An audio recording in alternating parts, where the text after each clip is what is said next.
Hey everyone, my name is Esther, I'm a fine artist, and today I thought it will be cool to give you guys some tips on painting backgrounds.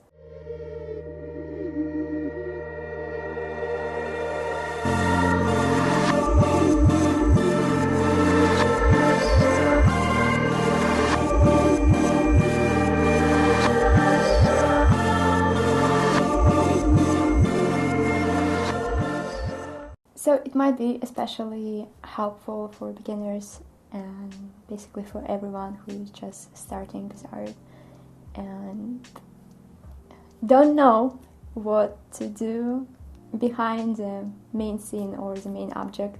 Lots of people feel it really intimidating to paint the backgrounds in general. That's why I'm sharing with you some quick tips of what worked for me or what I found helpful in my own process, and also what I learned from my art schools and different other artists and my experiences.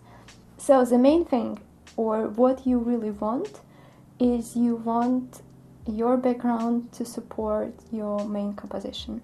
But on the other side, not to bring as much attention to it, because it still has to be more focused on your focal point and your main object, let's say. So it has to be this balance. Basically, you want your backgrounds to be really immersive and organic. So the main character is kind of emerges from it and pops up the most, and all the edges and everything behind is kind of slightly fade back. So the point number one will be color. When you think of what color to use in the background, I would definitely say cool colors. Знаешь, и в том понимании холодное, типа cool colors. Ладно, я скажу это еще раз. Ты знаешь, как классный журнал в школе. When you think of what colors to use in the background, I'm sorry. When you think of what colors to use in the background, I would definitely say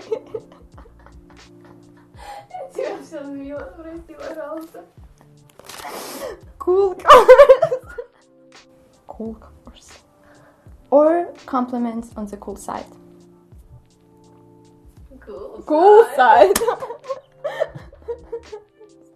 The second thing you have really pay attention to is your edges. You never want really hard edge all around your object. Basically, you want to create this really soft edge that kind of sinks into the background, and it could be somewhere like broken and completely faded. So just let it go and let it fade. Let it go, let it go. And how it might look with a specific example.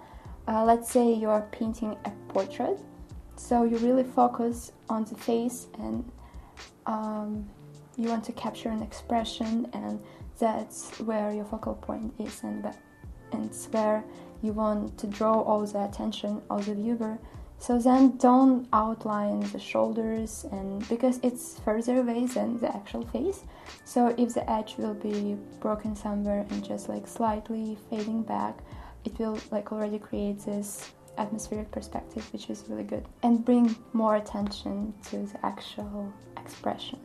So when you do that, you basically bring more attention to the focal point of your composition, and this way it's full of atmosphere, and that's what really important for a painting. And the point number 3 would be leave more. Like, leave more than you put. Like when you're just starting and it's all just like free and drippy and kind of abstract, just leave these marks. Don't overwork the background area, like, because when you work with your main object, it will be like more layering and more attention naturally drawn to it, and all these free like big brush strokes and marks will really look good on the background, and it will create already this visual texture that really is working perfectly for all this empty space. But also watch so it's not too busy, because I have an opposite problem actually, because I love doing all kinds of abstract marks and lines and texture on the background, and then it's end up being like so busy.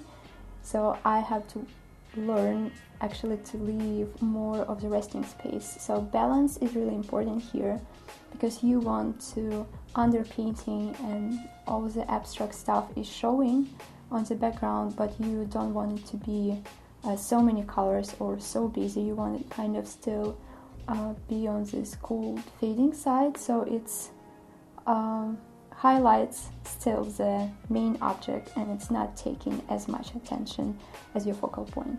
And the last little things will be number 4, I think.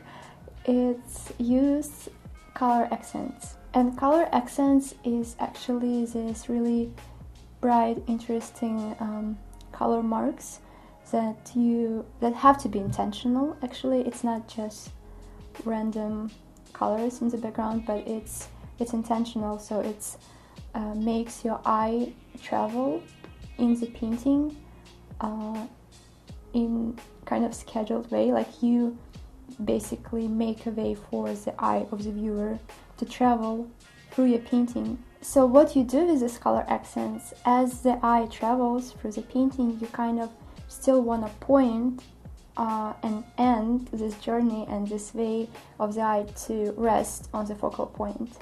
So everything going on in the background should lead back to the main composition and to the main subject in your art. And as far as colors, turquoise, oranges, teals can be really good colors for this person. Just use around the main subject to create these accents and marks. But yeah, you got to experiment. Someone loved to just play with color, and some people love the whole abstract painting going on the back. And some people also do landscape, so it could be a landscape or interior, or just like a cityscape on the back, but it again has to be really like more cool, and it has to be more cool. But again, it should be cool and it should be faded back, so it's not making everything look flat and on the same level. But that's how you also can work with it, just painting a landscape beside, just painting a landscape behind, or something that looks like a landscape but it's more abstract. So it really works both ways. It could be something representational but faded and simplified, or it can be something completely abstract like marks and drips and washes and texture. You choose what works for your process, and I want to hear your opinions and your tips as well, so feel free to share it in the comment section down below. I hope this video was helpful and you got some ideas or inspiration from it. Hope to see you guys next week, and have a beautiful day. Bye!